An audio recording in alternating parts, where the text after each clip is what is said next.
Zap Crypto. Tous les jours, toute l'actu crypto au même endroit. Et pour me soutenir, abonne-toi et active la cloche pour ne pas manquer le prochain Zap Crypto. Bonjour la cryptosphère et on se retrouve pour le premier zap de la semaine. Comme d'habitude, on commence avec notre Fear and Greed Index qui se trouve à 24 dans l'extrême peur sans grande surprise. Du côté des marchés US, l'optimisme n'a toujours pas quitté le navire à 66 dans la zone de grid. Comme tous les lundis, voici les grands gagnants tirés au sort hier soir en live sur Twitch. Hotstini remporte le premier NFT de la soirée, le numéro 255. Le 256 est gagné par Elle Desbois. Samuel Calmet remporte le 257. David Birota repart avec le 258. Moebus repart avec le 259.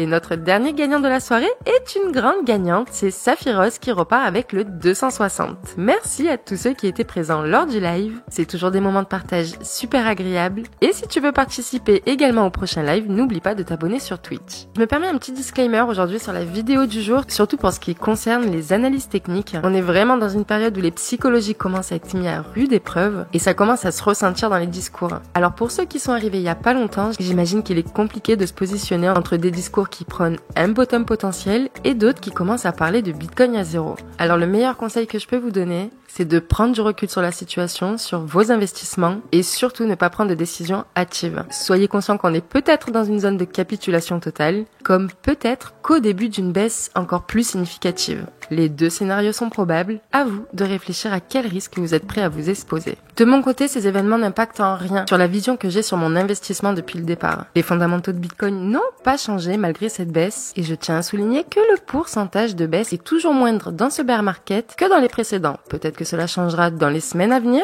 mais personnellement, je n'ai pas de quoi paniquer et encore moins de remettre en question tous mes investissements. Mais tout cela ne reste que ma vision. Le meilleur conseil que je peux vous donner, c'est de réfléchir à toutes les éventualités, mais à tête reposée et sans prendre de décision sur les dires d'un tel ou un tel. Vous pouvez vous installer confortablement. Votre zap va commencer. Je vous souhaite une excellente soirée ainsi qu'une excellente semaine. C'était Zap Crypto. Une question aussi pour vous les mineurs. Je crois qu'il y a le hash rate qui monte de fou là. Ça serait pas de la manipulation ça de certains pays Non, c'est sur Bitcoin tu parles là? Ouais, sur Bitcoin. Non, il y a eu les badges de S19 là qui sont arrivés, je crois, il y a un mois ou deux là. C'est pour ça et la puissance de calcul encore balèze, mais c'est pareil. Là, on arrive sur un point.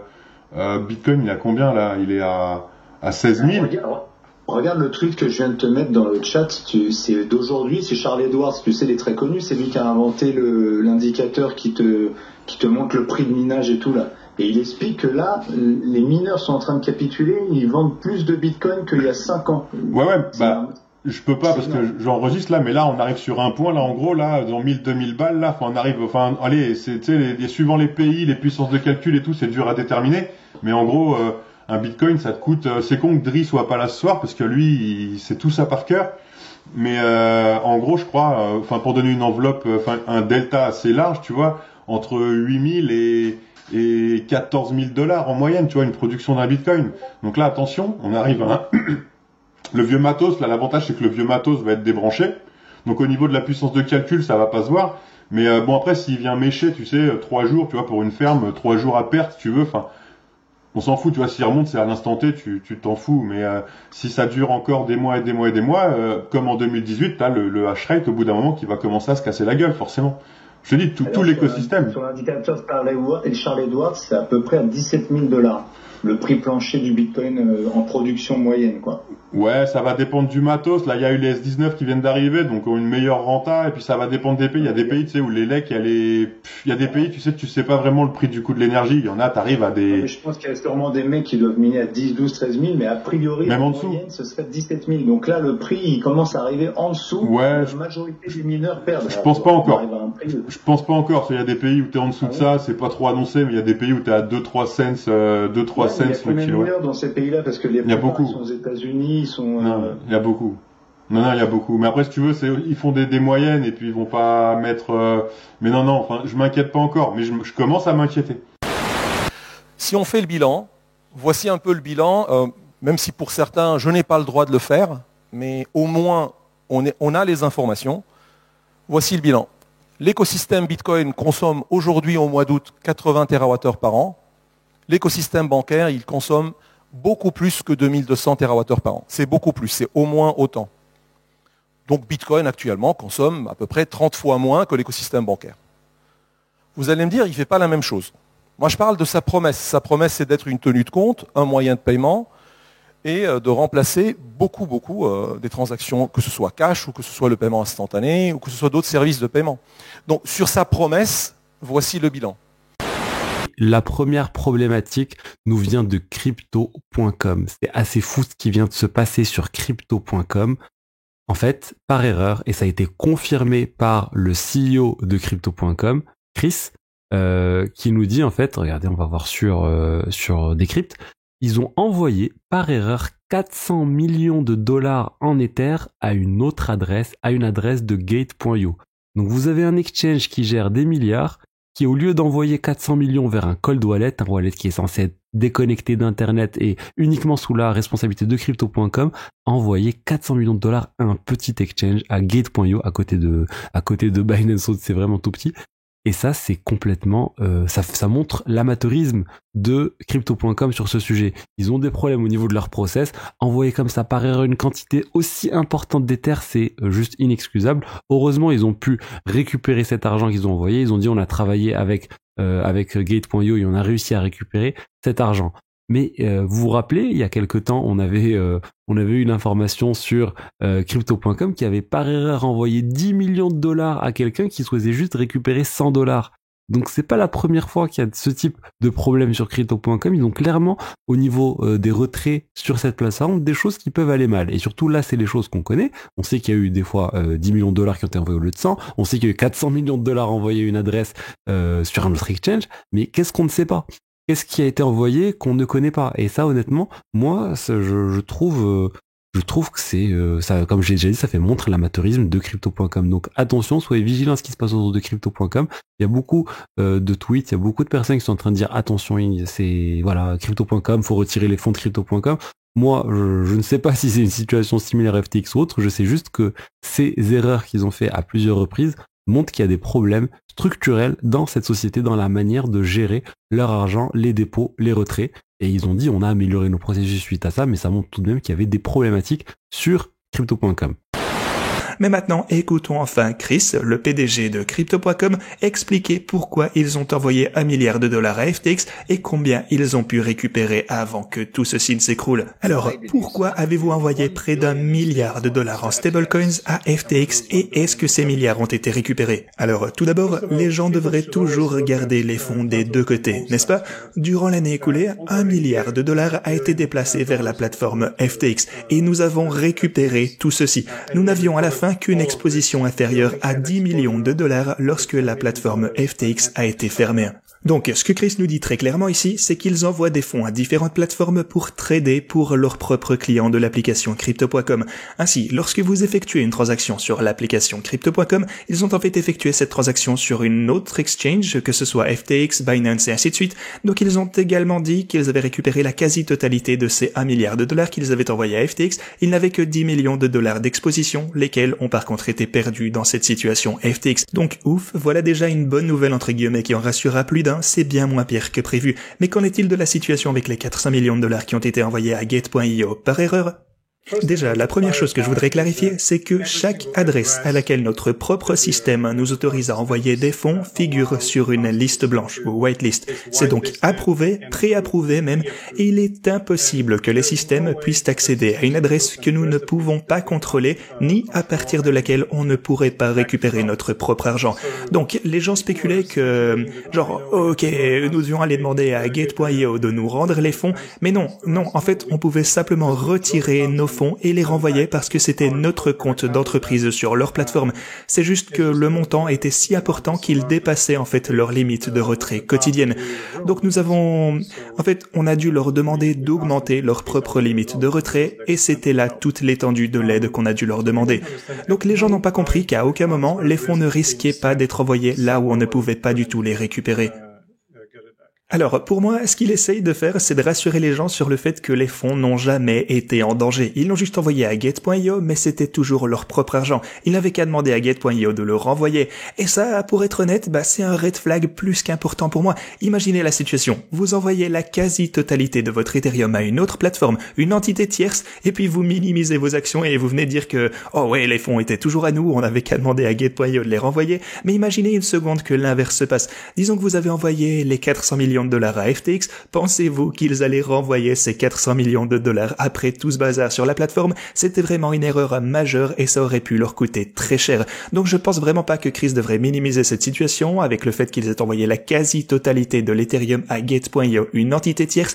Et je vous répète, c'était les fonds de leurs clients, les gars, pas de l'argent de Crypto.com, c'était l'argent de leurs clients. Je rappelle que Crypto.com à l'époque, même moi ça m'était sorti de la tête, mais j'ai vu quelqu'un qui l'avait rappelé sur Twitter et c'est vrai, je me suis dit waouh, comment j'ai pu oublier ça. Mais Crypto.com avant, en 2017, c'était Monaco. Le projet s'appelait Monaco. Monaco, ils avaient fake des faux partenariats avec Visa, Mastercard, machin, nous faire croire que oui, ils allaient sortir une carte en sponsor avec Visa, Mastercard, machin, ou même d'autres trucs. Enfin, en gros, voilà, tout le monde avait spéculé dessus. Et le truc avait perdu 99% de sa valeur parce qu'en fait ils avaient exit scam, c'était fake. Et après Monaco, ils ont racheté le nom de domaine Crypto.com et ils ont développé Crypto.com, qui pour l'instant n'est pas un scam, parce qu'au final il y a une vraie carte, il y a tout qui fonctionne machin. C'est une vraie plateforme, et n'oubliez pas que de base c'était Monaco, que c'était des scammers. À vérifier, mais en tout cas moi je me rappelle de cette histoire quand le gars nous l'a rappelé sur Twitter, mais ça c'est vrai. J'étais là en 2017 et oui, Monaco, il y a tout le monde qui spéculait dessus à l'époque. Et au final, on s'est avéré que c'était un scam et voilà, ils avaient exit scam. Maintenant, j'avais suivi OK que c'était Crypto.com aussi de mémoire, mais est-ce que c'est exactement les mêmes mecs ou c'est d'autres mecs? Je crois que c'est les mêmes mecs qui étaient derrière ce projet, donc qui ont exit scam, donc faut faire attention. Donc le plus safe en gros pour tout ce bordel, c'est de sortir vos fonds, bien évidemment, je pense qu'on vous le répète depuis longtemps, mais de sortir vos fonds des plateformes, c'est le plus safe. Oui, ça pose problème pour des plateformes parce que c'est d'un coup un gros retrait de liquidité et que ça peut faire des effets boule de neige et faire des catastrophes, mais c'est comme ça. Enfin, je doute que demain, s'il y a tous les Français qui décident de se barrer, je sais pas moi, de la Société Générale, ça peut poser un problème. À la Société Générale, qui a peut-être pas la liquidité à l'instant T, possiblement. Je dis pas qu'elle a pas la liquidité, mais allez à votre banque et demandez à cash out tout votre argent, vous verrez bien ce qu'ils vont vous dire. Ils vont vous prendre pour un extraterrestre et vous dire d'aller vous faire foutre probablement, ou vous mener en bateau le temps qu'ils récupèrent la liquidité, très probablement. Mais oui, pour revenir là-dessus, c'est que ouais, en fait, simplement laisser vos fonds sur les exchanges n'est pas très safe. SBF is responsible for Luna. CZ knew this. SBF intentionally took down 3AC. SBF moved users' funds from FTX to support Alameda post 3AC collapse. CZ approaches FBF, read this matter, but was ignored. CZ made the tweet as a last resort. Wendy Wang, cofondatrice de UOB. Donc, autrement dit, CZ était au courant un petit peu de comment ça se passait et c'est FTX qui aurait fait crasher finalement Terra Luna. Pourquoi? Pour se refaire, parce que eux prêtaient de l'argent. Hier, on se parlait de la petite porte par en arrière, le petit bouton. Eh bien, sachez que Alameda, qui était une plateforme qui était associée de très près à Sam Bankman-Fried, ben, était capable de sortir les fonds des utilisateurs par derrière et dans le fond de faire de l'effet levier en trading sur la plateforme d'Alameda. Et autrement dit, comme c'est totalement BS, mais comme la plupart des gens, on voit qu'on a du succès, on augmente les effets leviers et ils ont été liquidés à plusieurs fois. Et pourquoi Terra Luna s'est crashé aussi fortement? Oui, on a le scandale par rapport à Do Wong, tout ça, mais FTX est derrière et finalement shorté le Terra Luna de façon massive pour le faire complètement s'écraser, pour essayer de se refaire du trou de 8 milliards de dollars qu'il y avait dans la compagnie. Donc, vous rendez-vous compte à quel point, honnêtement, cette histoire-là est 1 million fois pire que Mt. Gox. Cette histoire-là vient de dépasser Mt. Gox, tout simplement juste par le capital perdu dans toute cette histoire-là. Donc, c'est assez incroyable et CZ était un peu au courant de ça et c'est ce qu'il a fait il y a de ça quelques jours, peut-être 2 semaines. Eh bien, il a intentionnellement fait crasher dans une certaine mesure en disant qu'il était pour vendre ses FTX, parce qu'il y avait de plus en plus un énorme problème avec FTX et de plus en plus on se rend compte que énormément de plateformes sont en voie de faire faillite. BlockFi a fait faillite parce qu'ils étaient étroitement liés avec FTX par des prêts. Il y a d'autres plateformes, on ne sait pas encore lesquelles, mais de ce que je peux voir en général, c'est que beaucoup de plateformes vont tomber avec FTX. Quand Terra Luna est tombé, Celsius est tombé, Three Arrows est tombé. Il y en a plein qui sont tombés. Donc, FTX ne tombera pas seule. Elle va tomber avec d'autres et peut-être que Crypto.com en fait partie. Et guys, c'est pas pour répandre du FUD, mais c'est simplement pour que les gens soient à l'affût. Ça ne sert à rien de laisser de la crypto sur un échange centralisé si tu ne l'utilises pas. Et même si on t'offre une carte de crédit avec des super bons taux, va ailleurs. Ou du moins, si tu fais affaire avec Crypto.com, simplement pour l'achat et le retrait automatique, c'est correct. Mais si tu laisses ta crypto là, pour absolument aucune raison valable, si il y arrive quelque chose, tu vas te faire tout prendre. Les gens sur FTX ont tout perdu. Et Crypto.com, il y a de ça quelques jours, avait pendant quelques heures suspendu les retraits de USDT et de USDC. Donc, on voit de plus en plus, là, on fait des mises à jour soi-disant, on met en suspens justement les retraits. On sait pas qu'est-ce qui se passe. Et comme une fois, je vous l'ai mentionné, c'est pas parce qu'on nous a dit que le Proof of Reserve, qu'on a 20% de Shiba, 20% de Bitcoin, que c'est la réalité et que c'est vraiment ça que les utilisateurs détiennent réellement dans leur portefeuille. Et de toute façon, not your keys, not your coin, la crypto que tu détiens sur un exchange ne t'appartient tout simplement pas parce que tu n'y as pas accès. Ce n'est qu'un chiffre sur un écran et tu as échangé de l'argent contre. Qu'est-ce qui te dit réellement que 20% des gens ont réellement du Shiba? Et d'ailleurs, il y a pas mal d'acteurs du secteur qui ont pris la parole, comme l'ex-PDG de Kraken, qui annonce que la contagion allait se propager et que d'autres entreprises devraient s'attendre à subir la chute de FTX. Il nous a lâché un tweet, c'est une bombe le truc. Il dit « La situation est due à un comportement sociopathique qui cause une personne à risquer tout le laborieux progrès que cette industrie a fait au cours d'une décennie pour son gain personnel. » Et il rappelle un petit peu les différentes actions de SBF qui auraient dû alerter, comme par exemple des dépenses à 9 chiffres pour acheter des faveurs politiques, ou des achats d'ego démesurés, comme des contrats sportifs à 9 chiffres. C'est abusé, je comprends pas ce type. Le lendemain, donc le 11 novembre, ça a commencé vraiment à puer, puisque on apprend que Genesis a 175 millions de dollars bloqués sur FTX. Il y a aussi BlockFi ou Sequoia Capital qui annoncent qu'ils sont concernés, et il y a une sorte de goulot d'étranglement qui est en train de se créer autour de tous les projets qui étaient connectés à FTX. Et donc ils sont extrêmement nombreux malheureusement, puisque FTX, comme je te le rappelle, c'était la deuxième plateforme la plus utilisée après Binance. Maintenant, on a aussi les cofondateurs de Three Arrows Capital. Rappelez-vous d'ailleurs, le cofondateur de Huobi vient de vous dire que Sam était en fait derrière l'effondrement de 3AC, car simplement Three Arrows Capital tradait sur FTX. Sam savait donc à quel prix il se ferait liquider. Il s'est donc assuré que le prix s'effondre au moins jusqu'à ce niveau. Ils ont donc été liquidés, et maintenant ils doivent encore assumer énormément de responsabilités à cause de ça. Bien entendu, la principale chose qui a fait s'effondrer Three Arrows Capital, c'est la négligence des cofondateurs, Kyle Davis ainsi que Suzu. Alors évidemment, c'est pas pour ça qu'ils ne sont pas à blâmer, c'est toujours leur faute, mais il est maintenant sorti et c'est confirmé que FTX et Alameda étaient en chasse pour détruire leur position.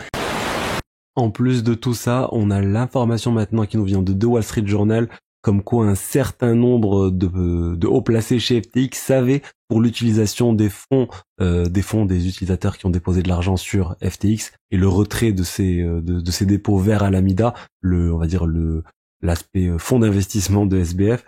Tout ça, ça aurait été connu par plusieurs personnes, notamment Caroline, qui était à la tête de Alameda Research et de plusieurs autres utilisateurs. Ça aussi, de plusieurs autres hauts placés, de plusieurs cadres de FTX. C'était vraiment le cercle restreint de SBF qui était au courant de tout ça. Il y avait au moins 4-5 personnes qui savaient que tout était, que c'était faux, qu'il y avait des milliards et des milliards qui n'auraient jamais dû être retirés de FTX, qui l'ont été. Et que ça c'est complètement injustifiable. En fait, ils ont même avoué, ils ont expliqué ça dans un call vidéo qui a été enregistré. Donc on va dire c'est quelque chose, c'est limite ils ont avoué un crime. Donc je ne comprends pas non plus pourquoi ils font ça, mais on voit bien que ils risquent d'avoir vraiment de très très gros problèmes avec la justice. Je pense honnêtement que tout ça va finir par un film. Je pense qu'ils vont en faire un film sur les plateformes, sur Netflix ou sur autre chose, parce que c'est vraiment complètement fou cette histoire. Et d'ailleurs, en parlant de film, il y a Ben Mesrich, pour ceux qui ne savent pas, c'est l'auteur du livre qui a donné The Social Network, c'est aussi l'auteur du livre qui a donné Las Vegas 21. Donc il se spécialise sur la non-fiction et les récits un peu fous qui arrivent dans le monde réel. et ben il a dit qu'il était potentiellement intéressé pour faire un livre sur toute cette affaire de SBF, de FTX, et je pense que ça va forcément finir par sortir. Bitcoin Magazine qui nous dit FTX, donc holdé 2,2 milliards de crypto de Serum.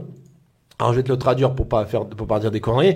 Donc, les actifs les plus importants de FTX représentaient 2,2 milliards de dollars d'un jeton appelé Serum. Donc, Serum, c'est un gros échange décentralisé sur la blockchain Solana. Mais sa capitalisation boursière totale n'est que 84 millions de dollars. SBF a également fondé Serum. Bon. Donc, il y a aussi anguille sous roche. En ce moment, il y a un FUD énorme sur Serum, qui est sur la blockchain Solana, comme des plus gros échanges décentralisés qui permet de faire énormément de choses. Voilà, donc Solana, c'est pour ça que moi j'ai baissé mon exposition de moitié. Je vous en parlerai dans le live ce soir sur Solana et les autres assets que j'ai sur Solana. Et je vais basculer en ETH tout simplement. Donc c'est pour ça que l'ETH maintenant c'est basé mon premier investissement en pourcentage. Non voilà, donc c'est sûr qu'il faut, voilà, par rapport à tout ce qu'on a, bon moi j'ai décidé de diminuer mon risque aux choses qui sont risquées. Je pense pas que ça soit con, chacun fait ce qu'il veut. Mais voilà, c'est chaud. Ça, c'est un article intéressant. C'est Elon Musk, mon détecteur à bullshit explosé. C'est qu'on apprend qu'en fait, en début d'année, lorsque Elon Musk commençait à vouloir racheter Twitter, il a appelé Elon Musk pour lui proposer éventuellement de mettre 3 milliards sur la table et ainsi de lui proposer aussi des espèces d'accords, un peu comme l'a fait Binance avec ses aides, pour pourquoi pas être l'une des cryptos qui serait acceptée sur Twitter. Elon Musk dit que voilà, je me suis dit, ce gars c'est du bullshit.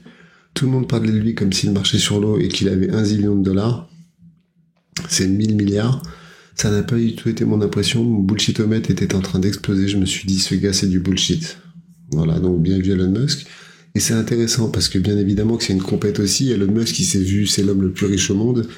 Il s'est vu potentiellement doublé par un gamin de 29 ans. Et donc, c'est pour ça que je faisais une vidéo hier sur Elon Musk le sauveur. Honnêtement, je pense que dans le contexte actuel, ça serait typiquement conforme à ce qu'il est, d'apparaître un peu comme le sauveur. Et pourquoi pas? Imaginons, il rachète FTX finalement au rabais pour se faire plaisir et pour continuer à, pourquoi pas, développer tout ce qu'il veut faire, un peu une plateforme globale autour de Twitter. Il y a eu un hack de Gala. Et on en avait parlé donc juste avant, évidemment. Et là, pour en reparler 2 secondes, et bien en réalité, il y a eu grosse erreur et on s'est aperçu et la communauté est pas contente du tout. Hein. Il y a une communauté qui est pas contente du tout. Pourquoi? Parce qu'on s'est rendu compte qu'en réalité, ils ont balancé les clés privées, quoi. Donc la clé privée, c'est vraiment votre argent, hein, en direct. Hein. Et là, donc grosse erreur de la société. Voilà, vous allez lire tout ça si vous voulez. On reviendra dessus par la suite. Hein. Mais voilà, c'était les petites infos de la semaine qui étaient un petit peu importantes.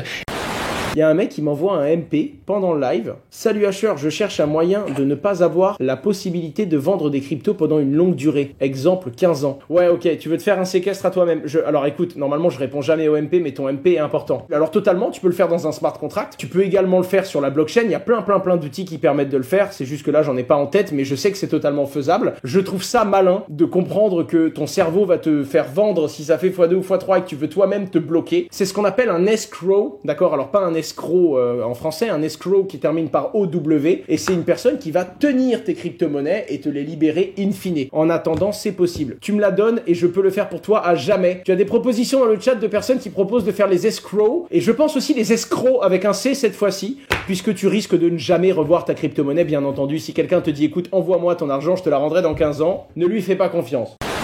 Bien que les marchés semblent se reprendre, la situation reste très compliquée.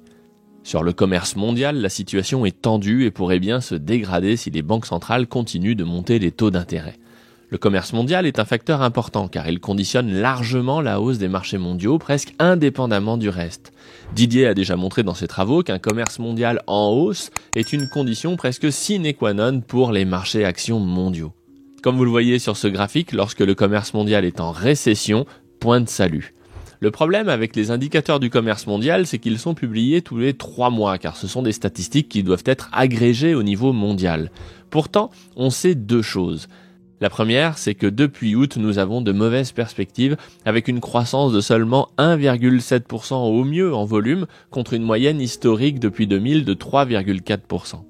La deuxième, c'est que notre indice des maçons joue comme un indicateur avancé et qu'à l'échelle mondiale, il n'est pas bon. La courbe du haut, c'est le MSCI World, un indice des marchés mondiaux. La courbe du bas indique quand elle est en rouge que notre indicateur est en dehors du marché, et lorsqu'elle est en vert, que l'indice est haussier sur les marchés. Cet outil a pour objectif de limiter ces risques à la baisse pour ceux qui possèdent des actions. Et de ce côté, en ce moment, ce n'est pas fameux. Pourtant, il faut regarder les choses de plus près, car la situation entre la Chine, les USA et l'Union européenne sont très différentes. À tout seigneur tout honneur, commençons par les USA. Leur grosse problématique, c'est la hausse des taux. De Stanley Druckenmiller, qui nous parle d'un risque très fort d'une récession en 2023, à Ray Dalio, qui nous prévient qu'une hausse des taux américains à 4,5% coûterait une nouvelle baisse de 20% aux actions US, on ne peut pas dire que les grands financiers de ce monde soient très optimistes. En Europe également, la situation est aussi bien compliquée, prise entre le risque d'une guerre en Ukraine qui pourrait dégénérer en guerre nucléaire et une crise énergétique qui pousse l'inflation dans l'Union européenne à des sommets. D'ailleurs, un bon indicateur avancé, ce sont les prix des biens de consommation courante et les comportements dans les supermarchés. Michel-Édouard Leclerc en parle très bien sur BFM et ses propos doivent nous alarmer. On m'a fait passer pour l'agité du marché, mais en fait, on avait raison, quoi. Quand j'avais dit au président de la République qu'il irait aux élections avec une inflation de 5%, alors que le budget français était calé sur une inflation de 2,6%, on avait des billes, on savait à quel prix on avait acheté. Mais là, la récession, c'est un vrai risque. C'est-à-dire que moi, concrètement, aujourd'hui, il y a des secteurs où ça a tellement augmenté. La viande a augmenté, elle est en baisse de 7,6%. De consommation. Ça veut dire que les Français achètent 7% de moins de viande. Ils achètent moins. Donc ils ont déjà changé leur 10% de moins de crèmerie. Ils achètent 14,5% de moins de poissons. Donc ça veut dire que les consommateurs ont un degré d'acceptabilité du prix qui est limité.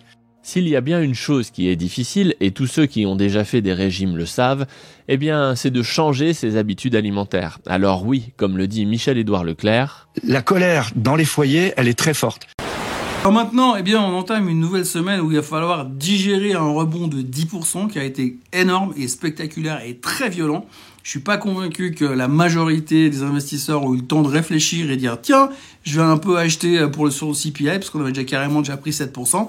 Bref, en gros, ce qu'il faut s'interroger aujourd'hui, c'est est-ce que ce rallye est vraiment un rallye qui a été fait par des gens qui ont vraiment acheté pour se dire il y a quelque chose qui a changé et on va commencer à jouer les 12-18 prochains mois, ce qui me paraît très bizarre vu qu'aujourd'hui on a quand même une vision à 12 minutes comme je dis souvent, et donc par rapport à ça il va falloir réfléchir pour voir comment est-ce qu'on va continuer plus loin, parce que même si aujourd'hui l'inflation est sous contrôle entre guillemets, eh bien ça veut pas dire qu'on va pas aller dans une récession, et historiquement parlant, dans les phases de récession, les marchés baissent encore, ce qui veut dire qu'on n'est pas encore parti dans une tendance haussière, et il y a beaucoup de gens qui interagissent sur les réseaux et dans les médias ce week-end en disant oui, mais pour avoir un vrai début de bull market, pour avoir un vrai redémarrage, il faudrait quand même avoir une capitulation, chose qu'on n'a toujours pas eu, parce que les gens y croient encore un peu trop peut-être, alors ça laisserait aller dans la direction qu'effectivement aujourd'hui on est plutôt dans un rebond, dans un bear market. Et c'est vrai que quand on regarde les tendances, si vous regardez le S&P et si vous regardez le Nasdaq derrière, quand vous voyez les tendances de fond de ces deux indices, pour l'instant on n'a de loin pas cassé la tendance, même si le Dow Jones semble vouloir commencer à envisager de sortir par le haut. Pour l'instant, on est toujours dans une tendance baissière. Et le Dow Jones, même s'il sort par le haut, il faut quand même rappeler que c'est 30 titres à l'intérieur du Dow Jones, 500 dans le S&P 500, et il y a plus de 20 000 titres ou 25 000 titres qui sont traités aux États-Unis. Donc il y a quand même pas mal de choses qui sont encore un tout petit peu sous l'eau, et qu'il faut pas non plus se baser uniquement sur le Dow Jones, même si c'est le début peut-être d'une bonne nouvelle. Alors, au niveau de la cyclicité de la volatilité, si je mets le VIX et que je mets en parallèle le VIX du VIX, c'est-à-dire le VIX, lui, est sur les options du S&P 500 et le VIX du VIX est et sur les options du VIX. Donc, ce sont deux données de volatilité. Et là, actuellement, nous avons une sorte de divergence. Alors, qu'est-ce qu'on appelle une divergence? C'est que généralement, déjà, le VIX du VIX qui se trouve en orange bottom avant le VIX. Et donc, vous voyez que lui, il est haussier ici et que le VIX, lui, est toujours baissier ici. Donc, c'est ce qui arrive généralement avant de se renverser dans la cyclicité de la volatilité. Donc là, pour l'instant, on était sur la pente descendante de la cyclicité de la volatilité. Le VIX du VIX a bottomé avant le VIX et là, pour l'instant, nous avons une petite divergence. Vous voyez, ici, c'était pareil. Donc, le VIX du VIX a bottomé, c'est-à-dire qu'il a fait son plus bas avant le VIX et ensuite, une divergence s'est produite et s'est poursuivie. Donc, c'est un petit peu, vous voyez, c'est un petit peu ce qui se passe généralement entre ces deux données. Donc, vous voyez, ici, c'est pareil. Ici, on avait bottomé au niveau du VIX et le VIX a continué de baisser. Donc là, ça correspond, on continue la baisse de la cyclicité, mais on commence à voir cette divergence-là qui signale potentiellement la fin, qu'on est proche de la fin du cycle de la baisse de volatilité. Donc, il faut faire quand même très attention. Le dollar index qui, ça y est, montre un gros signe de top en weekly. Donc là, c'est vraiment le top du top. J'essaierai de faire un article cette semaine, si possible, sur justement les cycles, le lien cycle BTC, cycle Dixie, avec peut-être le cycle du SP500, parce que bien sûr, le SP500, lui, fait une énorme bougie verte. Rien n'est gagné. Par contre, il a repris, vous voyez, cette résistance weekly qu'on avait formée en faisant ce W. Breaké. On revient, on la rotate et on la tape, on repart. Si on zoome en daily, en fait, qu'est-ce qui se passe? Vous voyez, on est venu la taper, donc on a posé ce petit W ici. C'est pas le plus beau des W, mais il existe. On l'a tapé en résistance, tac, tac, et on est revenu l'attaquer. On a même break violent, donc ça, c'est hyper intéressant. Et surtout, là, ce qu'on voit, c'est que tous les supports qui sont là, ils ont bien fait office, quoi. Là, on avait commencé à faire un support daily qu'on avait break. On a fait des petits coups dessous. Le support en weekly, ici, aux 3500 points, a tenu. Et bam, bam, on est reparti. Donc ça, c'est hyper intéressant. Maintenant, par contre, il y a une grosse résistance à passer. C'est cette résistance qui a fait office 3 fois de dégage, quoi. Donc, ces deux points-là et celui-là. Donc, potentiellement, elle va faire résistance parce que le Dixie va pas tomber en ligne droite, hein. Il va forcément rebondir pour retasser la neckline de M. Parce que si on veut vraiment valider le M et que c'est pas juste un fake out et qu'on repart tout diamond pour le dollar, il faut qu'on vienne valider un petit peu le M et du coup le trait jaune deviendrait un truc comme ça pour revalider, voilà, tout simplement. Donc c'est ce qu'on veut voir maintenant se mettre en place, donc j'espère qu'on va le voir. Mais ça, c'est une grosse news, hein, les gars. Ça fait quand même 2 ans. Hein. 4 janvier 2021, donc on est novembre 2022. Ça fait quasiment 2 ans qu'on est sous cette montée du dollar en hyper puissance. Donc ce retournement-là, il n'y a pas eu de fake retournement. Hein. Ce retournement-là, il est monstrueux et il est hyper bullish pour les marchés. On ne parle pas de crypto, etc. Pour les marchés. S'il y avait eu ça sans l'annonce FTX, BTC, il faisait une bougie verte de zinzin. Qu'est-ce qu'on voit sur ce monthly logarithmique? On va enlever un petit peu les moyennes mobiles. Voilà, tout simplement la régression aussi. Voilà, le support, la bougie monthly, on avait fait une vidéo spécifique pour dire qu'on avait clôturé en dessous, que c'était absolument pas bon. On l'avait repris, mais c'était pas ouf, d'accord, on n'avait pas été rechercher les niveaux hauts. Et là, sans surprise, vraiment pour, en ce milieu de mois, on va vraiment zoomer pour y voir un petit peu plus clair. On se rend compte que c'est quand même pas beau en l'état, d'accord. On a pété le fameux support ici, on est absolument en dessous, mais vraiment pour contrecarrer un petit peu le truc, et par rapport à tout ce qu'on raconte en général, on se rend compte que c'est quand même absolument possible, d'accord. Le signal ici, ça a été donné vraiment par là, d'accord. On était vraiment encore au milieu de la misère, d'accord, un petit peu comme on est ici, voilà, et vraiment on a eu un passage au-dessus de la ligne, throwback et vraiment décollage, d'accord. Donc entre temps, on se rend compte qu'on va quand même chercher des beaucoup plus bas ici, donc voilà, tout est quand même relativement logique. Sauf que on n'a pas encore vraiment passé la ligne, d'accord. Le double signal, c'est le passage de cette ligne-là et le passage de cette ligne-là, d'accord. Donc tant qu'on est en dessous de la ligne, on reste quand même baissier sur Bitcoin et on reste sur le second scénario, d'accord. Le double signal, il doit vraiment y avoir les deux pour que ce soit validé. C'est le passage vraiment de cette ligne oblique et le passage qui est déjà effectif ici sur le RSI. Bref, on s'en cogne un petit peu, tout ça, ça a déjà été dit. Vraiment, la chose à retenir vraiment sur ce monthly, c'est que vraiment d'ici 1 an ou 2, on sera probablement dans cette zone-là, d'accord, dans la même zone dans laquelle on est, d'accord, peu importe si on va chercher des plus bas, si on va chercher un rebond, voilà. Le monthly permet vraiment de relativiser. On va attaquer tout doucement la grosse période de latéralisation et la prochaine bulle, elle arrivera vraiment en temps et en heure, vraiment sur Bitcoin. Et puis si ça crache, on aura participé. Bref, ça c'est vraiment un truc que je privilégie pas. Il y a quand même un moment où il y a une physique, il y a des choses, des acteurs, il y a de la thune, il y a des choses qui sont respectées et on doit reprendre à un moment ou à un autre sur Bitcoin au minimum vraiment des choses vraiment beaucoup plus intéressantes.